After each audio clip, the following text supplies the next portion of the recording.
রাজধানীতে পণ্যের দামের ঊর্ধ্বমুখী প্রবণতার মাঝে চালের দাম কমেছে নওগাঁ ও কুষ্টিয়ায়।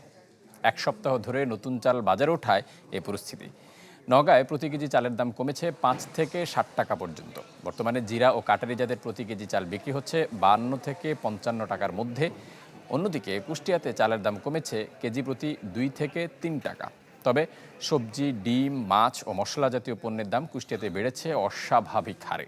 সবচেয়ে বেশি বেড়েছে ডিমের দাম। সপ্তাহের ব্যবধানে হালি প্রতি ১০ টাকা বেড়েছে খাবারের অন্যতম এই অনুষঙ্গের।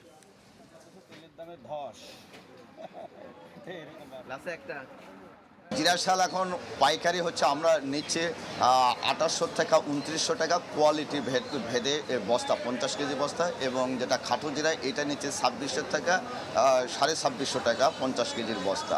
নতুন চাল ৫৫-৬০-এর মধ্যে হলে ভালো চাল, আগে কিন্তু হচ্ছিল ৭০ টাকা।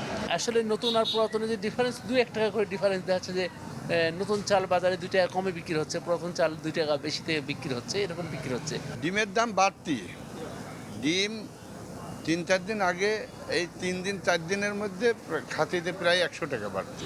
প্রতি খাসিতে ১০০ টাকা বেড়েছে। যেমন আমরা ২-৩ দিন আগেও বেচলাম ২৭০ টাকা, আর আজকে বেচছি ৩৭০ টাকা। আলু হচ্ছে আপনার ৪৫-৫০ বিক্রি হচ্ছে খুচরা, পাইকারি ৪৫-৫০ খুচরা।